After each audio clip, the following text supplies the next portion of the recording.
Oklahoma weather can dish out some of the worst punishment in the world. Hi everyone, I'm meteorologist Tuttle.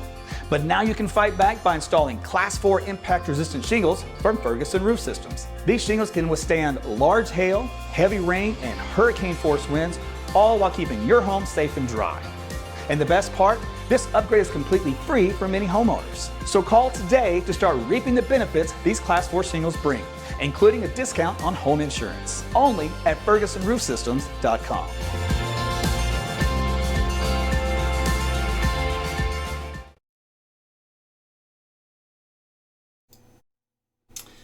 Hey there, meteorologist Tuttle with you. Hope you had a great Memorial Day weekend. Hope your Tuesday wasn't too bad.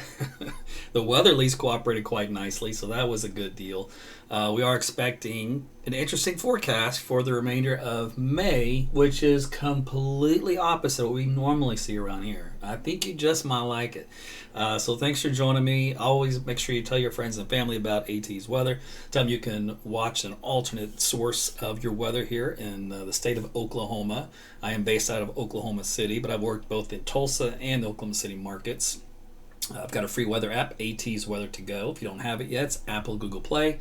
It's free. Website, AaronTuttleWeather.com. It's got a ton of stuff on there for you as well. And all my social media channels you guys can follow me on to stay up to date with the latest information. So let's get on to the business, shall we? First off, man, it's a nice evening.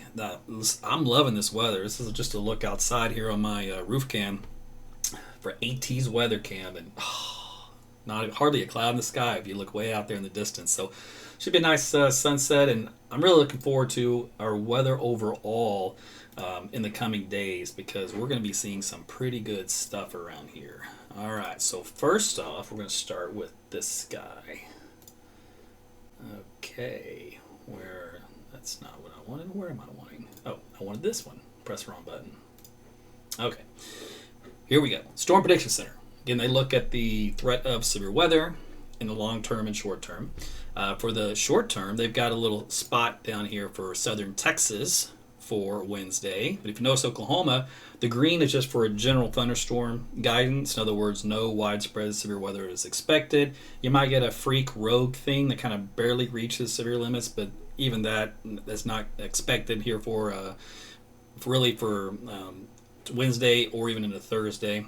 Friday, Saturday, Sunday, Monday, Tuesday. Look at that. No severe storms. Woohoo! Fingers crossed, right? Okay, so this is what's happening. We have an upper level of pressure system that's anchored right here. It's the old cutoff low, weatherman's woe. In other words, models always have a hard time at gauging as to when it comes in and when it leaves. Well, they finally settle down and they're going to, hey, let's get this thing out of here.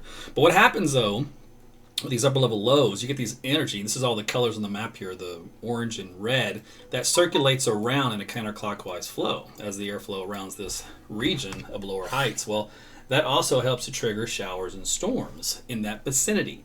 So as long as this low is overhead, you're going to have some cloud cover on occasion, and also these little pop-up scattered showers and storms. In this case, some severe weather down here in southern parts of Texas.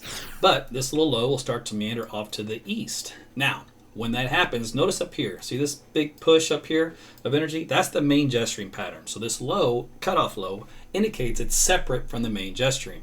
When that happens, it becomes stagnant, and it just takes this long time to move on out. It's on its Sunday stroll, as we call it, when you're behind the wheel of someone just taking their sweet time and you're in a hurry. They're out for a Sunday stroll. Well, this upper low is out for a Sunday stroll, but it's going to get out of here by Thursday and Friday. Now, in its place, however, I want to show you what's going to happen as we transition from now through the end of the month into the early part of June. You see that big blue H? That is a region of high pressure, higher heights. What that causes is sinking air, sunshine, no rain, right? So the energy is up here to the northeast, energy is up here to the northwest. That's where the jet stream, again, his main action is located. Then down here, we got a cutoff low coming off of California, setting up for the first week of June. So eventually, this low will come east and dislodge the high, and as the low usually weakens as it does so, but whatever comes left of it over the central plains should help trigger some showers and storms probably by, who knows, 4th, 5th, 6th of June, somewhere in that time frame. Just depends on how long it takes to move on in. So until then, I think, like I said, you might like what's going to happen with the weather. Now, rainfall amounts for the next couple of I say a couple of days, but really it's Wednesday, Thursday, and it's roughly along I-35 and points east for any rain, substantial rain. Can't rule out some sprinkles or very light passing shower west of this boundary, but we're talking for something that's actually significant. Again, east of I-35 for the 2-day period, and again, that big heavy complex of storms down across southern Texas. Now, this goes until June 5th.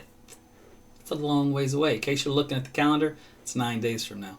Now, when we talk about, let's do this right here. So this is kind of an idea of how the upper level low can help to trigger showers and storms. Again, picture the upper low like in this position here, just for an example, okay? Let's see, and let's do this. Can I do this? Let's do this. Will that let me? Yes, it will. All right, so I'm going to drag this little button here. You're going to watch things kind of spiral around in a counterclockwise fashion. So you see how that happens? So you can see how most of the activity is across the eastern parts of Oklahoma and also Arkansas and Missouri.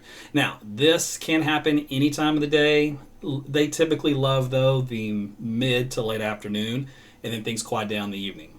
All right, you can sometimes get stuff in the morning, but it's more rare. So as far as your outdoor activities, you're just going to have to dodge a few showers, keep my weather app handy. It'll have a radar on there for you, so you'll know if there's a little cell coming your way. But that's really it, folks. It's not a whole lot to this system that we're going to be talking about. What else do I want to talk about? Now, temperatures. Here is just, we'll give you Oklahoma City and Tulsa at a glance for the next 10 days. Whew. It's not bad, honestly. It's a little warm for my taste once you get into the mid and upper 80s and around low 90s. So on the bottom is the dates. So we're looking at Wednesday, Thursday, Friday, Saturday, Sunday. So we're in the 80s all the way up into the beginning of next week. Then the middle of next week, it start to warm up a little bit. We might be struggling to hit those lower 90s. Overnight lows, though, very nice in the upper 60s later on. But in the short term, 50s and 60s. So this is actually pretty representative of the state overall. There's not going to be a huge change from one area to another. For example, here's Tulsa. Same kind of idea. You've got upper 70s a couple days, 80s for the next several days, gradually working the way up to around 90, and overnight lows getting out of the 50s and back into the 60s. So very similar weather statewide out there. And I'm afraid if you're wanting rain, like I said, once this little system moves out of here, by Thursday, there's really nothing left for you.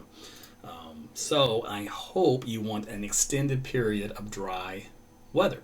Outdoor contractors want it because they want to do some painting. So you can always find something good in this forecast, plus the weather. We don't have to deal with severe storms. We don't have to deal with tornadoes. Listen, the middle part of May toward the end of May usually goes out gangbusters. We've got tornado threat almost every other day or something. It seems like over some part of Oklahoma. And this time around, that high comes in right at the right time. Now, will it stay completely quiet for June? Yeah, who knows?